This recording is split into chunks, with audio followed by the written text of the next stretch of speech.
Bienvenidos al curso 0 de Física. Tras haber estudiado en el tema anterior el campo eléctrico, vamos a estudiar ahora el campo magnético. Desde la antigüedad conocían ya los griegos que había unas ciertas piedras llamadas magnetitas que tenían algunas ciertas propiedades mágicas, ¿no? De alguna manera se atraían o repelían con otras del mismo tipo.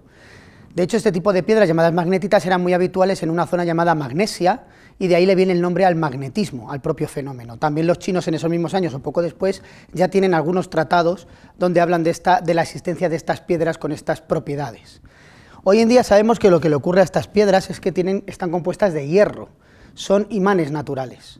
En los imanes hablamos que crean un campo magnético que, igual que en el caso del campo eléctrico, viene representado por líneas, y en este caso esas líneas atraviesan el imán y van del polo norte, que llamamos del imán, hacia el polo sur.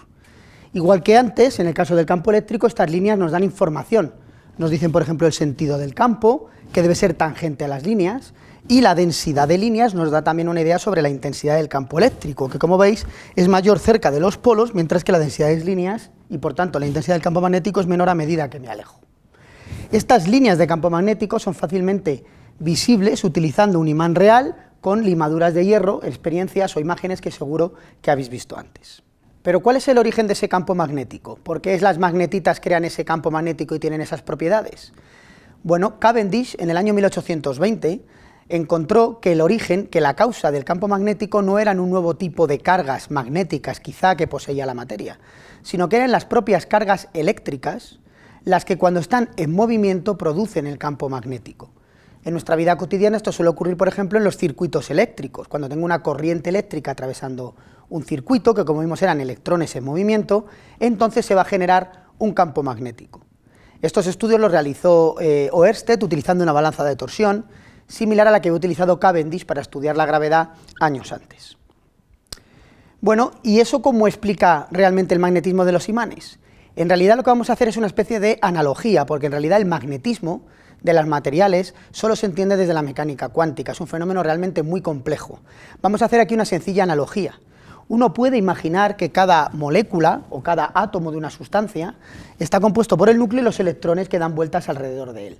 Bueno, uno puede interpretar que esos electrones en movimiento alrededor de los núcleos son como una pequeña corriente eléctrica que crea un pequeño campo magnético. Cuando esos electrones están orientados al azar, crean campos magnéticos al azar. Pero si esos campos magnéticos están perfectamente alineados, entonces el material creará realmente un campo magnético a escala macroscópica, que es lo que ocurre con los imanes. Los imanes están hechos de materiales que llamamos ferromagnéticos, como el hierro, donde ocurre esta propiedad y por eso presentan o crean ese campo magnético a una escala macroscópica. En un vídeo posterior analizaremos un poco más estas propiedades de los materiales. Pero ahora bien, podemos entender entonces por qué cuando un imán se parte por la mitad, no tengo un polo norte y un polo sur aislados, sino que en realidad lo que tengo son dos nuevos imanes con sus polos nortes y sus polos sur, porque las líneas de campo magnético ahora atravesarán el imán en cada dirección, aunque eso sí, de menor intensidad. Para profundizar en esta idea vamos a ver cuál sería el equivalente a la ley de Gauss que hemos estudiado en el campo eléctrico con el campo magnético. En el caso del campo eléctrico vimos que el flujo del campo eléctrico era igual a la carga encerrada entre epsilon 0, por la superficie que tú imaginaras. En el caso del campo magnético, su flujo, es decir, la integral a lo largo de una superficie cerrada de B diferencial de S, resulta ser siempre cero. Aquí vemos un ejemplo. Imaginemos el campo magnético creado por un imán. Imaginemos una superficie como esta que he pintado en verde. Decíamos que el flujo tenía que ver con el número de líneas que atraviesan esa superficie. En nuestro caso, como las líneas del campo magnético son cerradas, necesariamente imagine yo la superficie que imagine, todas las líneas que entran salen, y por tanto, las que entran contribuyen positivamente, las que salen negativamente, el flujo neto, el flujo total, siempre es cero. Imagine la superficie que imagine, las líneas que entran y salen son las mismas, y todo ello se debe a que las líneas de campo magnético son cerradas, porque el campo magnético no nace en algún tipo de carga positiva y muere en algún tipo de carga negativa, como le ocurría al campo eléctrico, sino que son consecuencia de lo que hemos comentado anteriormente, del movimiento de los electrones. No nacen y mueren en ningún sitio, son líneas cerradas y por ello el flujo es cero. Por eso también es importante que en este tipo de dibujos no pintemos, como pasa en muchos libros, que las líneas mueren en el polo sur y nacen en el hemisferio norte, en el polo norte, sino que realmente atraviesan todo el imán, son líneas cerradas. Vamos a ver algunas curiosidades relacionadas con el campo magnético. Como todos sabéis, la Tierra tiene su propio campo magnético, cosa que ya se sabe desde la antigüedad. De hecho, ya en el año 1600, Hilbert propuso que las brújulas funcionaban porque la Tierra en sí misma se comportaba como un imán. La Tierra tiene su propio campo magnético, que decimos en la actualidad. Algunas curiosidades de este campo magnético. Bueno, primero, fijaros que el campo magnético, en nuestro caso, está invertido respecto al geográfico. En realidad, el campo magnético sale desde abajo y viene hacia arriba. Es decir, tiene los polos invertidos. El polo norte magnético estaría en realidad cerca del sur geográfico, ni siquiera coinciden exactamente, están cerca. Ahora bien, aunque el polo norte magnético en física decimos que está aquí, porque las líneas salen desde ahí, por convenio, por tradición, muchas veces se menciona que el de arriba es el polo norte magnético, por asociación con el geográfico. Y yo haré así a continuación. Pero es importante en realidad tener en cuenta que en realidad está invertido. Algunas otras propiedades interesantes del campo magnético terrestre es que es muy similar al de un imán. Efectivamente, las líneas, si os fijáis ahí, son muy parecidas a las que pintan un imán en primera aproximación. En realidad, luego es bastante más complejo. Ahora bien, también es interesante que es más débil. De hecho, si habéis jugado alguna vez con una brújula y le acercas un imán, de los que tenemos normalmente de andar por casa, la brújula se desvía en la dirección del imán que tú le acercas. Eso significa que el campo magnético que crea un imán nuestro, el que tenemos en la nevera, es mayor que el del campo magnético de la Tierra. De hecho, el campo magnético de la Tierra es del orden de 10 a la menos 5 teslas, mientras que el de un imán que andamos en la nevera suele ser del orden de 10 a la menos 3, o sea, 2 órdenes de magnitud por encima. También comentar algunas otras curiosidades. El polo norte magnético no está fijo, se ha ido desplazando a lo largo de los años y ha ido cambiando también, en los últimos años se va desplazando. El campo magnético de la Tierra en realidad es muy complejo y todavía no entendemos bien por qué se está desplazando con los años. Incluso ha sufrido inversiones, es decir, ha habido épocas que estaban invertidos los polos. Por ejemplo, aquí tenéis una imagen del Cenozoico de hace 1, 2, 3, 4, 5 millones de años, y los colores negro y blanco representan inversiones del campo magnético, que se sabe y se conoce este hecho por la datación utilizando rocas con propiedades magnéticas, que contenían magnetitas.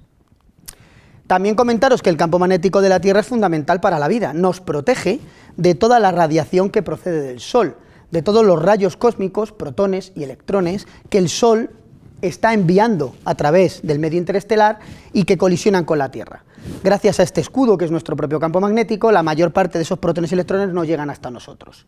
De hecho, esos mismos protones y electrones son los que al chocar cerca de los polos, que es donde las líneas de campo magnético van, con la atmósfera, producen las famosas auroras.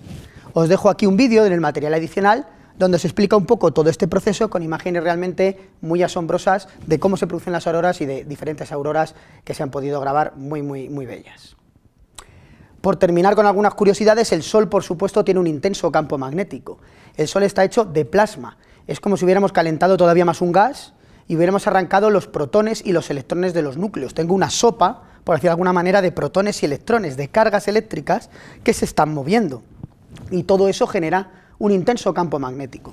El campo magnético del Sol sí que es bastante intenso que el de nuestros imanes de la nevera, por lo menos 2 o 3 órdenes de magnitud, y por tanto 5 o 6 órdenes de magnitud más intenso que el de la Tierra, y es el que explica en buena parte, junto con la fusión nuclear que ocurre en la estrella, por qué se producen fenómenos tan violentos como estas llamaradas, explosiones, tormentas geomagnéticas, la formación de las famosas manchas solares, etcétera, etcétera. Tras estas curiosidades vamos a ver una segunda propiedad muy importante del campo magnético, tras haber visto que no existen las cargas magnéticas o los monopolos, ¿no? Que las líneas del campo son cerradas. Esta segunda propiedad es que el campo magnético no es conservativo, a diferencia de lo que ocurría con el campo gravitatorio, con las fuerzas elásticas o con el campo eléctrico. El campo magnético, sin embargo, no es conservativo. Si yo calculo la circulación del campo eléctrico, es decir, la integral de B diferencial de L, igual que hacíamos cuando esto era una fuerza para el trabajo, pues resulta que si calculo ese término, esa integral, a lo largo de una curva cerrada, no da cero.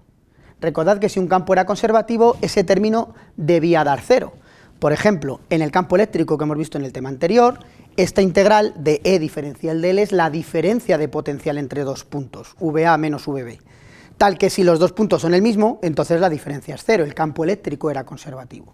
Aquí, sin embargo, esa integral no es nula, es igual a mu sub 0 veces la corriente encerrada por el círculo o la curva que uno imagine en este lado de la integral. Y mu sub 0 es una constante que tiene ese valor que veis ahí en unidades del sistema internacional. Al no ser el campo magnético un campo conservativo, no podemos definir una energía potencial magnética, como si hemos hecho con la gravitatoria o la eléctrica, ni podemos hacer problemas de forma tan sencilla relacionados con la conservación de la energía, porque no tiene sentido hablar de una energía potencial magnética.